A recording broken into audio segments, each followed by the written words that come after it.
Hello ladies and gentlemen, my name is Kalisperas, Executive Chef of Brassaii Restaurant and Lounge in downtown Toronto. And welcome to Brassaii's How To in 2. Today we're talking about oysters and how to shuck an oyster. I figured it'd be a good lesson for today now that we've hit the summer season. You know, you want to relax on your patio, maybe you want to entertain, you don't want to clean pots or pans, you want to keep it simple when you have a few guests over and you want to enjoy a drink, maybe a glass of wine. You know, anything that you have in mind, an oyster, you know, is a great accompaniment for in the summer. But the hardest thing about presenting oysters is opening the oyster, as we call it, shucking the oyster. So hopefully I can make it easier for you and teach you how to shuck an oyster properly, or help you shuck an oyster properly. You're probably not, if you're not used to doing it every day, or if you're not in a restaurant scene and you only do this a few times a year, you're not going to get it right from the first time. So just keep at it. Just protect yourself. You want to protect your hands and your thumbs, because we've all done it when we started off, you know, stabbing ourselves with the oyster shucker. This is the oyster shucker. That could be your best friend or it could be your enemy. So you can get one of these oyster shuckers at any restaurant supply store or your fishmonger where you buy your oysters from. You usually should be able to supply you with one of these. So the first step is you take your oyster. These oysters that we have here today, they're called Onset Bays. They're from Massachusetts. They're a plump oyster. They got a clean shell, but it doesn't really matter what type of oyster you have. You know, there's different types from Malpecs to Raspberry Points, depending on the season, or if they're East Coast, West Coast, American. You know, there's many different types of oysters, whatever your preference is. Today, these are the ones that we happen to have in the restaurant that we chose for our customers. So I'm gonna work with these ones.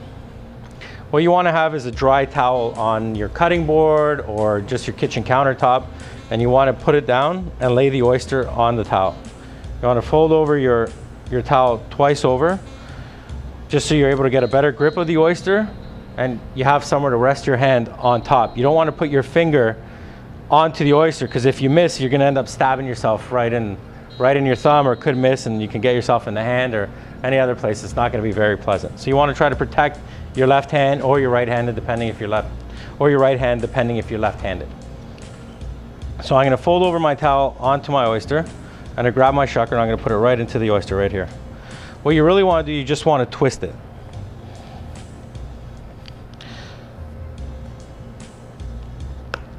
There you go. Once you hear that crack, you know it's open.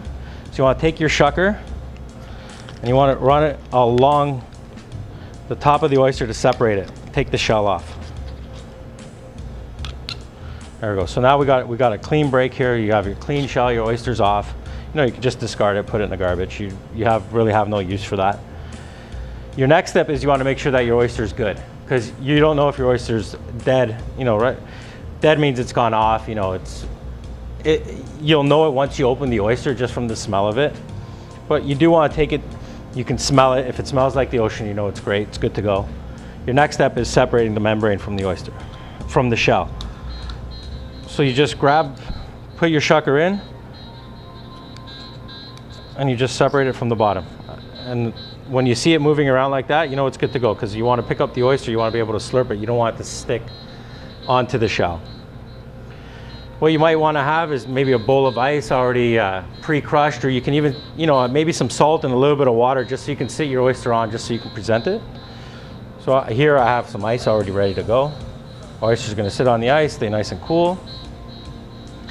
So nothing's better than, you know, some accompaniments for your oyster. I prefer my oysters a little spicy, so I have a few different types of accompaniments here that'll give it a little bit of a bite.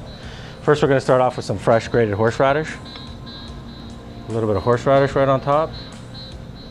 Next, we have onion mignonette. The onion mignonette is pretty simple to make. You just take a red onion, dice it, cook it with a little bit of red wine vinegar and some sugar, and let it cook down.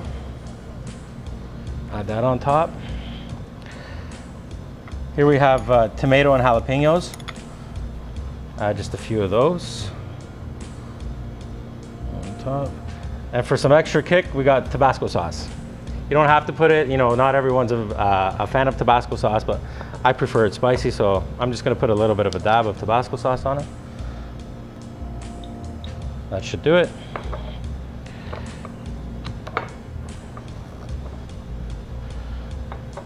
And there you have it. Relax with a few friends and have a few oysters.